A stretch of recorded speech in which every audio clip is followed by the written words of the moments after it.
but the message seemed to be delivered after the 2-0 goal. Canucks taking over the hockey game, although Phoenix still had chances there. But boy, you know, when you look back at the course of the season, there are a handful of goals that are going to stick out in terms of being significant goals for the Vancouver Canucks. And I think I want to win this hockey game. I think you look at that Christian Ehrhoff goal as one that might be able to turn the Canucks back in the right direction here after the losses in Buffalo and Pittsburgh and last night against Chicago, when it wasn't looking like they had a chance in this hockey game. They needed that goal. Boy, did they need that goal. And Christian Ehrhoff, a guy who was overdue and then some, scored in 2 of the first 3 games, hadn't scored since, but posted in. And I like a lot of what the Canucks did on that play. Like, you know, the guys in front of the net, Alex Burrows running traffic in front, Kessler down low. They get the puck back to the point. And Mason Raymond getting an assist. He needs something to get going his way as well. And Christian Ehrhoff able to find the back of the net. And, you know, it's not the top 8 guys tonight that are getting the job done. We talked about Peter Schaefer in the first period. I thought he had done a nice job. We talked about Tanner Glass. We talked about Tanner Glass as well. And they hook up. And Andrew Alberts, that might be the only time all season that you will see those 3 guys in on the same goal. But you know what? The Vancouver Canucks don't care. They needed some offense, and they got it from some unlikely suspects. And you think back to last year, I mean, they were a high-scoring hockey team. The top-end guys certainly carried the load, but they got goals from some of those other guys. Yannick Hansen had 9 a season ago. Rick Rippon had 4. You know, from time to time, you need the Tanner Glasses of the world to chip in. We saw him score in Ottawa and showed some finish there. And that was a pretty play. It was a very pretty play. You're right about the Ehrhoff thing, too. There was a tangible sigh of relief. I mean, from every corner of the building, from the management, from the players' bench, you just sensed that was a weight off of their shoulders. The timing of the goal, the fact that Ehrhoff scored it, everything about that goal was a big sigh of relief for the Vancouver Canucks. And they fight their way back to a 2-2 tie, but they're only resetting it. I mean, this game could very well still be 2-2 in 20 more minutes of hockey when we talk. That's the kind of games the Phoenix Coyotes play. Where are the penalties in this game? And I mean that truly in terms of the infraction. I don't think the refs are missing anything. It's a pretty tidy game right now. I was so looking forward to seeing the 24th best penalty kill in the National Hockey League. Well, hasn't happened yet. I mean, if you're the Vancouver Canucks, you have to believe that at some point, you know, law of averages will tell you that you're going to get a break your way. That said, you know, you got to do the things to draw the penalties. Yeah. I thought I've seen a couple of both ways to let go, and that's fine. I have no problems with the officials letting them play hockey. I go back to just moments before the Tanner Glass goal, though. Shane Doan back in the lineup for the Phoenix Coyotes. Gets a step behind the Canucks bench. Manuel Hooker, pretty good work on the back check there. Yeah. You know, you can see that he didn't want to take a penalty there, and he's reaching around, but he didn't want to put the big grab on Shane Doan. It was a load to haul down. And I'm not sure if it's Mel Hooker on the back check or if Doan just lost the handle, but, you know, pretty good scoring chance for the Coyotes to reestablish that 2-goal lead. Instead of being 3-1, Canucks come back down the ice and tie things up. Yeah, as long as I find out those back checks on a breakaway, as long as you stay on one side and you're not do-side-doing on either side of the guy, and if you're concentrating on the one side, generally you can control your stick a little bit better. And you know what, we've seen that. I gotta say the Canucks are pretty good at that. I almost think they're working on it, on those off-man rushes, on guys not taking the penalty. Because you know what, if done correctly, you're gonna be pestering the guy enough, take him off his game, and you've got pretty good goaltending in this city. The goaltender should be able to read how well you've angled off that player. They're generally you're gonna reduce the half. You know, one half of the goal the guy will be able to score on. And if the goaltender's in that half of the goal, chances are it'll be stopped. So a good job on the back check man of the whole trend for Roberto Luongo. That's pretty good position on that one. So they thwart that one. Overall, are we seeing better defensive play? We have another period under our belt. Do you think that this is still coming along or a work in process? Well, I think from the top-end guys from the Vancouver Canucks, they've been a little bit better. Ehrhoff chipping in offensively as well, and it's another chance a few moments later when he jumped up into the rush, took an empty little feed from Daniel Sedin. You know, you run the risk when you pair your 5 and 6 together, yeah, and that's what the Canucks are doing with Aaron Rome and Andrew Alberts. And I think they were on the ice for both of the Phoenix goals that were scored. Now Alberts is able to get an assist, so he's out there.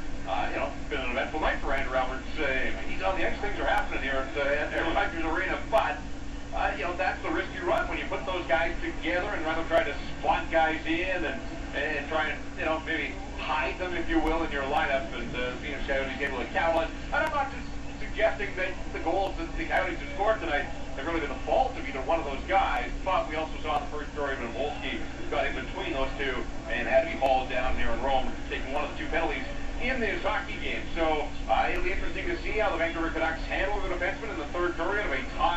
game. They've throttled back a little bit on Alexander Edler's minutes in this hockey game. Just 14 through 2 periods in, you know, so you look at Hamhuis and PHX, they played a bunch more air off as well. And keep in mind, Blake, that back-to-back nights for the Vancouver Canucks, so this is going to be their 6th period of hockey in the last 24 hours. Coyotes had that extra day of rest, and we'll see if that's a factor in the only 16 minutes of ice last night for the Sedin Twins, so something to keep in mind. So they might still have very much a full tank. They're going into the 3rd period, and they are getting better as the game progresses. It seems like there's a little bit more synergy happening with those guys. It's still not great. I wouldn't put it anywhere close to 8 out of 10 just yet, but I heard Dave Thomason predict the goal before this game this night is through, and it might not be too far off. I mentioned the fact that, you know, there are goals that you look back on. I think if there are periods you look back on, you might look at the 3rd period here tonight. After what happened last night, you know, this is game 2 now of the homestand. I know it started last night. All of a sudden, they're coming to the, you know, midway mark of this homestand. They have to get some points. They've got to get something out of this hockey game. There's a game. There are 2 points here for the taking now. They got to bear down. They know that they get tomorrow off. They don't play again until Wednesday, so there's absolutely no reason that they can't leave it out there on the ice. This is a big period for the Vancouver Canucks. I'm curious to see if they can grab this game by the scruff of the neck. I told Tyler Green last night on the postgame show, this was off the air, I said, they're going to bounce back tomorrow. Not like the Blackhawks did, but they'll win 3-2 tomorrow. That prediction's still alive and well. It's different than the Wireless Wave in-game inbox. Darius writes in, how dare the Canucks not be leading 6-0 after the 1st period? They had some chances, and when they finished one, the floodgates could open. Riggs. Well, Riggs, you're right, because they just actually spotted the 2-goal lead. Then they scored one, and maybe the floodgates have opened because they closed out that period quite nicely. Maybe it is the start of something. It's the Wireless Wave in-game inbox, live at teamradio.ca, send us an email, or you can text us at 104040. All brought to you by Wireless Wave, your Bell experts. Visit them in a mall near you. Jeff, talk to you with the post-game show. We will indeed. Looking forward to it. Still 1 period of hockey left to be played here. The Quiznos post-game show coming up to follow. Quiznos, love what you eat. Stay tuned. The 3rd period face-off is next. You're listening to King of Floors Hockey on the Team 1040 and the Canucks Radio Network. No one can help you like we can. We know what you're going through. And no one will be there like we will. 'Cause we're all homeowners too. Whatever the chore, we've been there before. Selection and price, the help of advice. Homeowners, helping homeowners. Only at Home Hardware. I'm going to steal a deal. It's easy at harbораir.com. I just looked at their special web seater rates. They're available every flight, every seat, every day. My boy, click and go. At harbораir. Steal a deal today by booking exclusive online fares yourself at harbораir.com. Flights start as low as $99 from downtown Victoria. A perfect Christmas gift for you and the special someone. Fly for less when booking online. These prices are available online at harbораir.com. Harbor Air website fares are not endorsed by their accountants. PHX Victoria, the home of the Vancouver Canucks. This is CPAX 1070. So with you as we get set for the 3rd period, Canucks and the Coyotes tied at 2. And when tied at 2, the Phoenix Coyotes, it's happened to them twice this season. Both times they've had the OTL, so getting a point out of each game. The Canucks, though, it's happened 5 times. They've been tied up to 2. They've won 4 of them. There you go. That's right where you want to be. Tied through 40 minutes of play. The other interesting stat in that 2nd period, no penalties. Yeah, only 2 minor penalties the entire game, both to Vancouver in the 1st period. They killed off both those power plays, and that's been it. So, yeah, neat and tidy out there. Yeah. You know, I stumbled upon this, that for the Vancouver Canucks, 13 takeaways. I mean, they've been active, they've been forechecking, they've been on their toes, getting after pucks. That stat says they're just taking it off the stick from the Coyotes.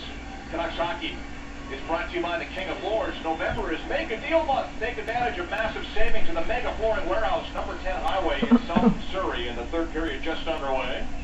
Even strength. Derek Morris has the puck deep in his own zone. Takes his time, plays it over to Keith Yandel. He'll bring it through center. A long shot in on goal, steered away by Luongo. He went down awkwardly in the 2nd period, appeared to twist a knee. Has stayed out there. As the Coyotes steal the puck again in the Canucks zone. Jovanovski plays it out front. Penalty coming up to the Canucks. Ray Whitney works it back towards the blue line. Now to Jovanovski. Jobanowski down low with a shot. Luongo without a stick makes the save, and Burrows takes the rebound. Whistle blows, and Phoenix goes back. We cursed them, saying there was no penalties in the second period. We get one here 35 seconds into the third. Yeah, Coyotes go on their third power play of the game here. Ryan Kessler with a slash in front of the net, and it's difficult when the evidence is broken on the ice, but his stick was lying there for the ref to see. Some puck battles in front of the net where Kessler used his stick to slash an opponent. Got the smoking gun sitting there. Don't be Sherlock Holmes to make that call. Kessler sits on their third penalty kill of the game, and Alexander able to fire the puck all the way down the ice. Coyotes power play coming in mid-pack, both overall and on the road this season in the National Hockey League. They've never really had an imposing power play. They'll try to get it set up here. Stempniak in the zone. Can't take the puck in the corner, but it's kept onside at the right point by Jobanowski to Stempniak. Feeds it back to the high slot. There's a shot that goes just wide as Schlemko got that away. The puck comes to the side of the goal. Luongo able to cover up, and now we got some pushing and shoving in the goal crease. Yeah, Stempniak there didn't like that Ehrhoff just kind of gave a bit of a forearm to the chops. And Manuel Holter goes in with the arm around the neck. But cooler heads prevail when they disengage. Second power play unit comes on for the Coyotes. Part of the reason, Dave, when you think about this Coyotes team not having a great power play, maybe go back to a point that we made in the pregame show. They don't have any real big-time snipers. They got a lot of decent scorers spread throughout their lineup, but on a power play, you need to put a couple guys out there who can really put the puck in the net on a regular basis. And year after year, they have a lot of turnover in terms of players, so it's not like they have the same group returning time after time. Off the draw, Canucks play the puck down the ice. Ian Bravada brings it through center over to Morris. He'll dump it in. Hammies races back to it. Luongo leaves it for him behind the net. Hammies plays it around the glass. Raymond chips it past the point. Man, it's a 2-on-1 for the Canucks. Raymond down the left wing with Burrows. Up front to Burrows. Burrows shoots off a stick over top of the net as Yandel got back in the way of that. Gave it to the right guy, Alex Burrows. 13 short-handed goals for his career. Yandel just got his stick in there. And now Jobanowski with a long shot off the glove of Luongo wide. This puck's poked behind the Vancouver net. Ray Whitney plays it near to the far boards. Burrows hustles over to steal. Good penalty killing shift for Burrows. He takes the puck away and fires it down the ice. 28 seconds left in this Phoenix power play. Just past the 2-minute mark. Third period. Canucks, Coyotes tied at 2. Aaron pass by the Coyotes. Schlemko has to go back to his own blue line to get it. Feeds it ahead. Melange to Jobanowski on the right side with a shot. That's blocked by Alberts, and the puck goes off of his leg out of play. As Andrew Alberts laid down to block that shot with 11 seconds left in the penalty to Kessler. Good sliding play by Alberts as Jobanowski was sneaking in on the right side. And he's a left-hand shot, so he's got to bring the puck to the middle to shoot that, and Alberts saw that, laid down to block that offering. Tough night for Alberts and BX and lots of guys on that Canucks blue line last night. Much better tonight. Off the draw, shot by Fiddler. Nice save by Luongo as he got the right pad on him. The rebound cleared down the ice by Henrik Sedin. I think the deep pairings, they're on the mark tonight. And they're back with Ehrhoff and BX with Hammies. Penalty over. Kessler goes to the bench. Shane Doan goes after the puck in the Canucks zone to Taylor Pye, who has one of the Phoenix goals. Puts the puck behind the net, knocked off his stick by Dan Hammies. Bieksa tries to get to it in the corner and does, but he coughed it up the dome. Can't handle it, though. Hopped off his stick out to center ice. Derek Morris, long pass up the left side. Melange dumps the puck in. This might be icing. Waved off. Hammies back to it. Over to Sandelson. And he'll bring it out. Long lead pass left side to Henrik. Just inside the line, had his pocket picked by Lepisto. He gets it ahead to Volsky into Vancouver territory. Backhand shot by Upshaw goes off a stick wide. Upshaw puts it back behind the Vancouver goal. Nobody there. Aaron Rome first one to it near side. Plays it off Lepisto stick back to Phoenix territory. And that will facilitate a change for the Canucks. 3.5 minutes gone. Third period. 2-2. Canucks Coyotes. Hansel through center, being hassled by Kessler, and the Coyotes go offside at the Vancouver blue line. Canucks hockey on the Team 1040, and the Canucks radio network is connected by Rogers Wireless. A lot of talk about the Manitoba Moose coming to Abbotsford on the 26th and 27th of this month, next week, basically. And the play of Cody Hodgson lately. 13 points tied for the team lead. They would Sergei Shirokov. They play on a line together.